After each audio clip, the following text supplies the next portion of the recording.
最近除了断食生酮饮食之外，我还配合了一点气功。我们老师说，春夏养阳，秋冬养阴，肾属水，水又属阴，好像在绕口令。话不多说，今天就用这固肾又便宜的黑豆粉，同样来做个1周份的生酮食谱。好，就先倒个200克的黑豆粉进来。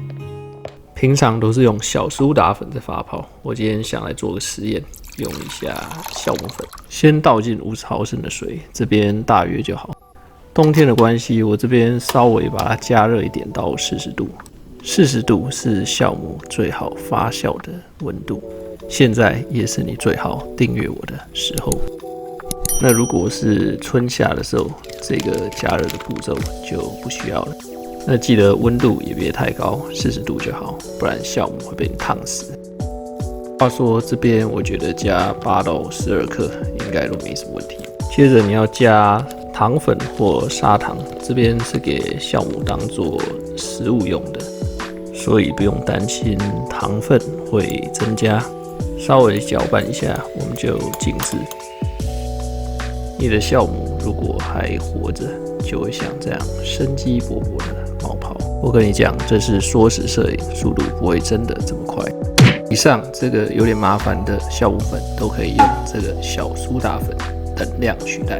我们回到黑豆粉这边来，加2次高蛋白粉，增加点营养。这个可加可不加，就看你今天蛋白质补充的够不够了。这边另外加了点代糖30克，如果你觉得你的干粮不需要甜味的话，我觉得这个也可以省下来。这些干粉类先混均匀，我们就把刚才的酵母加进来。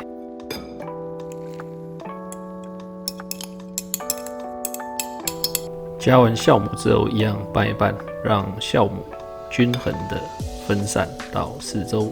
假如你用的是泡打粉、小苏打粉的话，这一步也一样很重要。如果没有混均匀，你的成品可能就会发不起来。好了之后，我们来加入好事多最万用的 Daisy Sour Cream， 这个成分超生酮，它的糖分在整个 Sour Cream 里面占不到10%。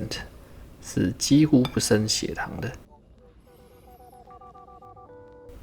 这边再加一点酪梨油，提升一下生酮比例。再来加入5颗鸡蛋。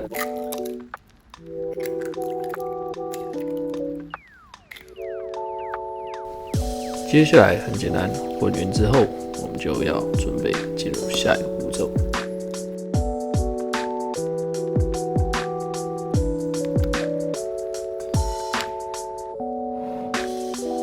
我们今天准备了一批脆龟波，我们家的长辈跟我说，这个在布料行就可以买到，材质主要是棉。那我今天准备用脆龟波和电锅来做一个类似生酮馒头的干粮。如果你没有这个布料，你可以直接就用烘焙纸取代。那我就是想说要节省一点，所以就想要用用看这个脆龟波。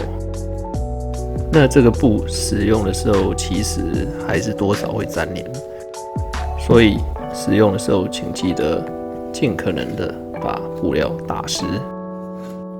好了之后，把你刚才的黑豆粉面团倒进来，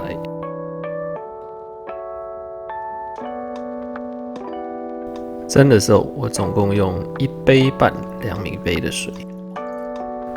我是一开始先加1杯，中途电锅跳起来的时候再加半杯。蒸完之后，我看差不多有半个小时吧。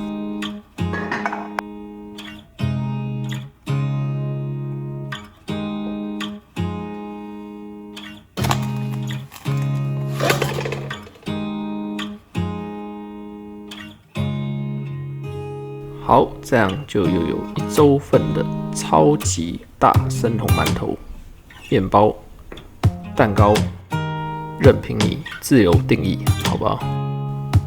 重点就是实用、健康，而且这次用蒸的，还可以大量减少蛋糕那种边缘焦焦的物质。